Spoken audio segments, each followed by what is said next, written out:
이스라엘 백성들의 광야 생활이 계속되고 있습니다. 출애굽기 17장에서 우리는 르비딤 반석의 생수 사건과 이스라엘이 아말렉과의 전쟁에 승리한 사건을 살펴봤습니다. 거기서 나온 하나님의 이름은 여호와 니시, 승리의 깃발. 하나님은 나를 승리케 하신다. 그겁니다. 모세가 손을 들고 기도하자 하나님께서 실제로 승리의 깃발을 날리게 해주셨습니다. 운동 경기나 체육대회에서 우승을 하면 우승기를 받습니다. 승리했다라는 뜻입니다. 그러면 주장이 그 길을 흔듭니다. 승리했음을 상징하는 겁니다. 영적 교훈 첫 번째, 승리는 기도하는 자에게 있다라는 겁니다. 기도하면 승리하거든. 마귀의 공격도 질병도 문제도 다 기도로 해결을 받습니다. 그래서 늘 기도해야 됩니다. 아말렉과의 전쟁에서 승리한 후에 모세의 장인인 이드로가 모세의 아내인 시보라와 두 아들과 함께 시내산으로 찾아와 모세를 만났습니다. 모세는 기쁨으로 장인과 가족들을 맞이했고 그동안 있었던 기적과 같은 일들을 장인 이드로에게 상세히 다 고했습니다.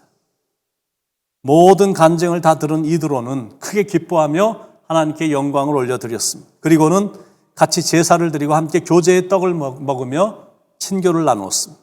12절에 모세의 장인 이드로가 번제물과 희생제물을 하나님께 가져오매 아론과 이스라엘 모든 장로가 와서 모세의 장인과 함께 하나님 앞에서 떡을 먹으니라.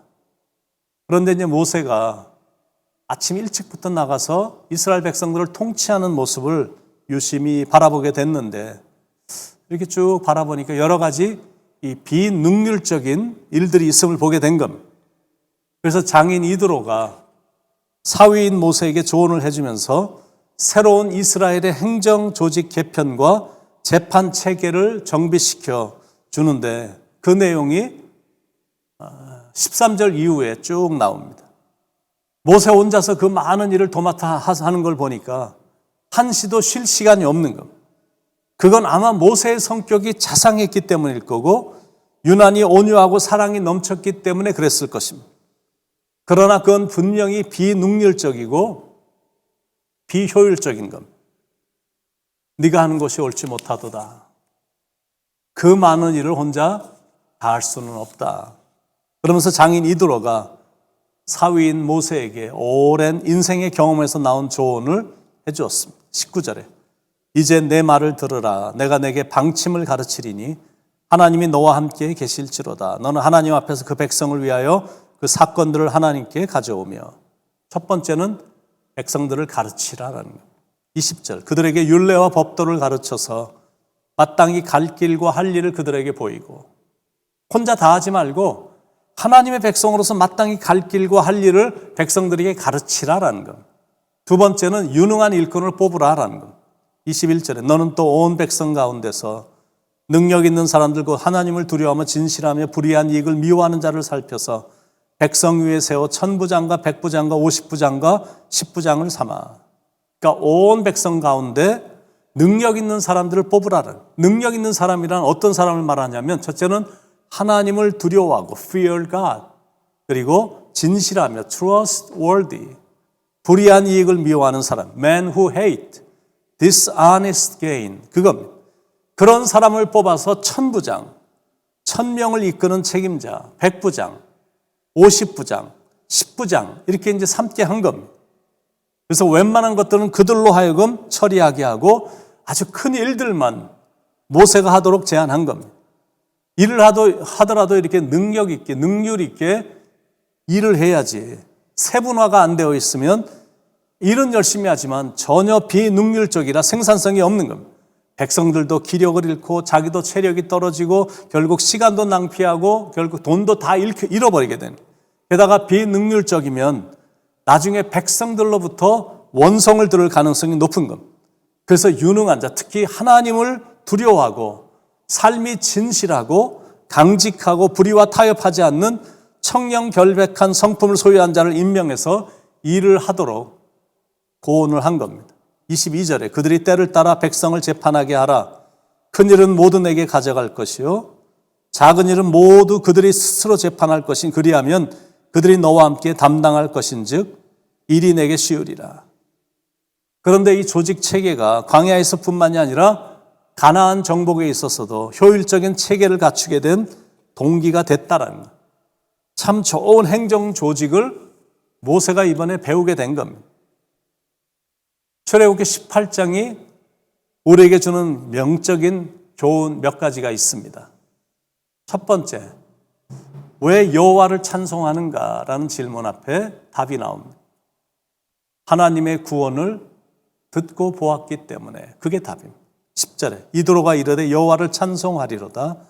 너희를 애굽 사람의 손에서와 바로의 손에서 건져내시고 백성을 애굽 사람의 손 아래에서 건지셨도다.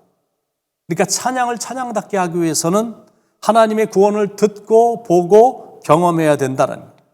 모세의 장인 이드로는 이스라엘이 구원받은 소식을 듣고 눈으로 보고 지금 경험을 한 겁니다. 그러니까 입에서 하나님을 찬양하는 찬양이 저절로 나온 겁니다. 두 번째 영적 교훈. 왜 여호와를 찬송하는가? 기쁘기 때문이다. 9절에 이드로가 여호와께서 이스라엘에게 큰 은혜를 베푸사 애굽 사람의 손에서 구원하심을 기뻐하여. 이게 정말로 기쁜 소식이죠. 노예로 전락을 해서 소망 없이 인생을 살았었는데 하나님께서 자유의 몸이 되게 해주셨고 또 이런 것들을, 이런 기적들을 하나님이 다 보여주셨으니까 당연히 입에서 하나님을 찬양하는 찬양이 절로 나온 겁니다. 우리도 마음의 구원의 기쁨이 있습니다. 물론 때때로 광야를 지나는 것 같을 때도 있습니다. 그러나 거기서도 함께 해주시는 주님이 계시니 기쁨이 있습니다. 그러니 저절로 찬양이 나오고 평생 하나님을 찬양하는 사람이 되는 겁니다.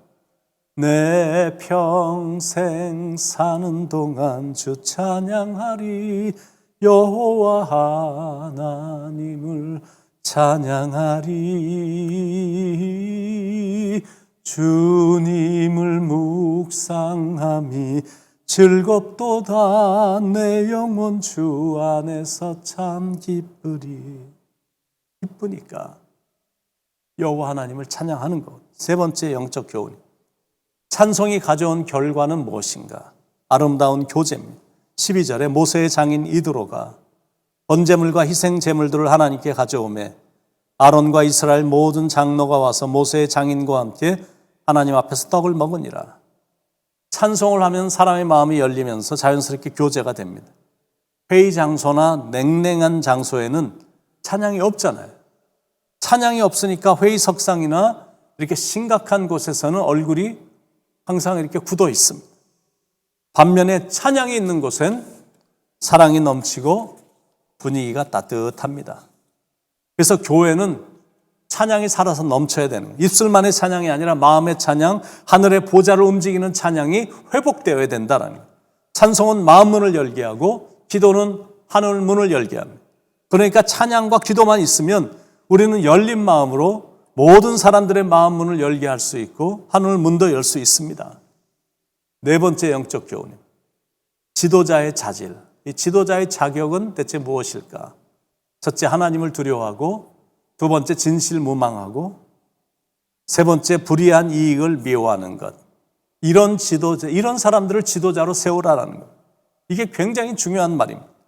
교회도 지도자들을 종종 뽑게 되는데 지도자의 첫 번째 자격 조건은 하나님을 두려워하는 사람이어야 된다는, 그런 마음이 없으면 자기 뜻대로 일이 잘 안 되면 별일을 다 저지를 수가 있는 겁니다. 그래서 교회는 반드시 하나님을 두려워하는 사람을 지도자로 뽑고 세워야 된다는 거죠. 두 번째는 진실한 사람이어야 된다는 거죠. 진실하지 않은 자를 지도자로 세우면 교회는 분열이 됩니다. 셋째는 불의한 이익을 미워하는 사람이어야 된다는 거죠. 그러지 않으면 위에서 다 빼먹으니까 살림이 막 거덜나는 겁니다. 두 사람이 싸웠습니다. 한 사람이 십부장에게 와서 돈을 찔러준 겁니다. 그랬더니 그 사람의 손을 들어준 겁니다. 불의한 이익을 취했기 때문입니다. 이런 사람이 지도자가 되면 안 된다는 겁니다. 지도자는 불의한 이익을 피하는 정도가 아니라 미워해야 된다는 겁니다. 한마디로 탐욕이 없어야 된다는 겁니다. 그 사람이 참된 지도자입니다. 다섯 번째 영적 교훈입니다. 지도자를 대하는 사람들의 태도는 어때야 되는가? 복종, 보조, 경외심의 태도이어야 된다라는 거예요. 그래야 공동체 전체가 건강해지고 지도자도 힘을 얻어서 일을 잘 감당합니다. 근데 지도자가 일하는데 사사건건 시비나 하고 있고 트집이나 잡으면서 문제나 삼고 있으면 절대 공동체는 일이 안 됩니다. 지도자는 하나님을 경외함으로 겸손히 섬겨야 되고 따르는 사람들은 코오퍼레이션, 협력을 잘해서 좋은 공동체를 이루어 나가야 된다는 것. 6번째 영적 교훈입니다. 경건하고 성숙한 사람이 충고나 조언을 할 때는 어떤 자세이어야 되는가? 답은 오픈해서 잘 들어야 된다라는 것. 그래서 오늘 출애굽기 18장을 보면서 우리에게 주시는 귀한 이 진리의 교훈은 하나님을 경외하고 진실하게 살고 불의하고는 손도 잡지 말고 늘 겸손하게 살아가라, 그겁니다. 왜냐하면 그 길이 진정한 축복의 길이기 때문이다라는 거죠. 우리는 멸망받을 수밖에 없었던, 소망이 정말로 없었던 사람들이었는데 하나님의 은혜로 구원을 받았습니다. 세상에서 제일 축복받은 사람들이 된 겁니다. 그렇다면 하나님께 늘 감사하며 하나님을 늘 찬양하며 살아야 된다라는 거예요. 나 호흡 있는 동안에, 나 생명 있는 동안에 나 주를 찬양하리라. 내게 생명 주신 주님을 항상 찬양하면서 하나님께 감사하면서 살아가시는 삶이 되시길 간절히 축원드립니다. 기도하겠습니다. 다윗처럼 사랑하는 하나님, 호흡이 멈춰지는 순간까지는 범사에 하나님께 감사하고 이런 축복과 은혜를 베풀어 주신 하나님을 찬양하며 살아갈 수 있도록 일생을 지켜주시옵소서. 입술과 마음과 생각과 묵상까지 지켜주셔서 하나님을 사랑하는 찬양자로, 예배자의 삶으로 일생을 살아가도록 인도해 주옵소서. 예수님의 이름으로 간절히 기도드립니다. 아멘.